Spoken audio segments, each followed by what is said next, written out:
Hello, this is the 255th edition of Catch of the Day, available on the Branch Talk YouTube channel. Today we're going to continue reading from a book written by Trent Wilde, entitled The Mosaic Torah. Starting near the top of page 13, we read, "And he stood up and shouted to the camp of Israel, and said to them, Why have you come out to prepare for battle opposite of us? Am I not a Philistine? And are you Hebrews of Saul? Choose for yourselves a man, and let him come down to me.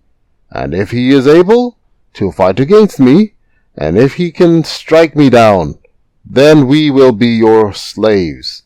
But if I am able, and I can strike him down, then you will be our slaves, and you will serve us." And the Philistine said, "Look, I scorn the camp of Israel today. On this day, give me a man, and both of us will fight together, one on one." And Saul and all Israel heard these words from the Philistine, and they were shocked and incredibly terrified. Now David was the son of an Ephrathite.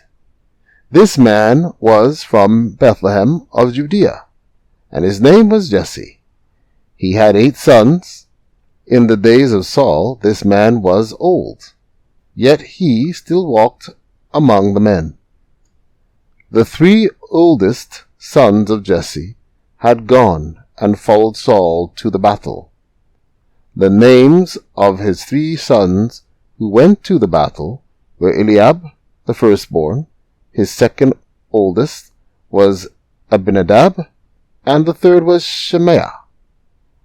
Now David was the youngest. The 3 oldest followed Saul, but David went back and forth from Saul to feed his sheep and his father in Bethlehem. Now the Philistine came forward early and late, and he took his stand for 40 days. Footnote 10. The words back and forth from Saul seem to have been added by the editor of the Mt in an attempt to harmonize DG1 and DG2.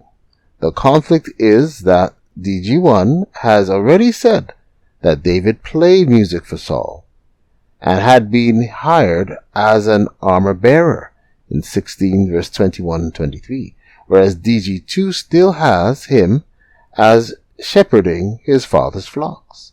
Furthermore, back and forth from Saul cannot be native to DG2, since in that text David and Saul have not yet met. That doesn't happen till 1755 to 58. Footnote 11. This verse seems to be an addition to by the editor of the MT in an attempt to tie DG1 and DG2 together. The verse refers to a circumstance already brought to view in DG1, but it is out of place in DG2, since the battle with the Philistines and Goliath himself are only introduced in 17 verse 19 and 23.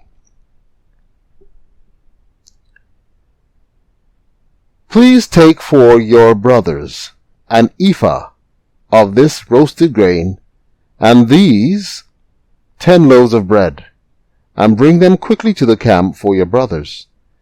And these 10 portions of cheese you will bring to the commander of the 1,000. Find out how your brothers are doing, and take their pledge." Now Saul and they and all the men of Israel were in the valley of Elah fighting the Philistines. David rose early in the morning and left the sheep with a keeper, and he took the provisions and went as Jesse had commanded him.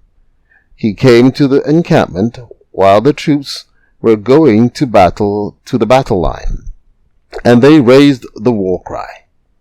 Israel and the Philistines drew up in battle lines, one battle line against the other.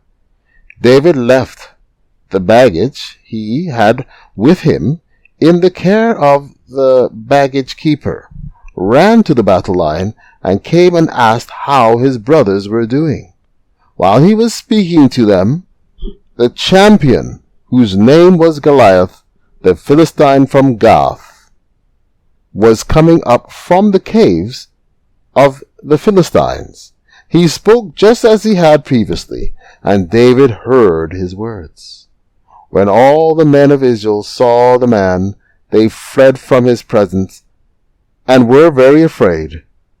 And the men of Israel said, "Did you see this man who has come up? For he is going up to defy Israel. It will be that the man who defeats him, the king will make him very rich with great wealth, and give him his daughter in marriage, and will make his father's house free in Israel." Now David had spoken to the men who were standing with him, saying, "What will be done for the man who defeats this Philistine and removes the disgrace from Israel? For who is this uncircumcised Philistine, that he defies the battle lines of the living God?" And the troops had spoken of him according to this word, saying, "So it will be done for the man who defeats him." His oldest brother Eliab heard while he was speaking to the men. Now Eliab became very angry against David and said, "Why have you come down today? And with whom have you left those few sheep in the wilderness? I know your presumptuousness and the evil of your heart." Footnote number 12. Notice that Goliath here is introduced as though for the first time. DG1 has already done this in 17 verse 4.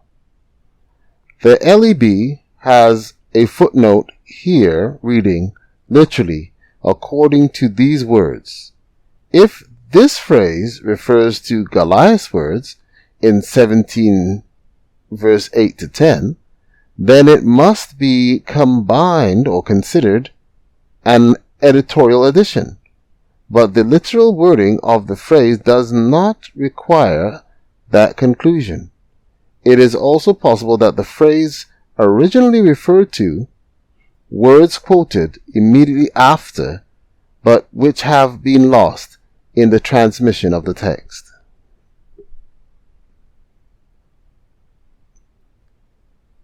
"For you have come down in order to see the battle." David replied, "What have I done now? I merely asked a question." He turned around from him to another opposite him, and he spoke to him in the same way, and the people answered him as before. Now the words which David had spoken were heard, and they reported them to Saul, and he summoned him. And David said to Saul, "Surely the heart of my Lord should not be dejected because of him. Your slave will go and fight with this Philistine." And Saul replied to David, "You cannot go up against the Philistine to fight him, because you are a boy, and he is a man, a warrior from his youth." And David replied to Saul, "Your servant was shepherding for his father with the sheep, and when the lion or the bear was coming and trying to take sheep from the flock, I would go out after it and strike it and draw out from its mouth. And if it rose against me, then I held its throat and strike and kill it. And your servant has struck down the bear and the lion, and the uncircumcised Philistine will be like one of these." Interesting. Take care.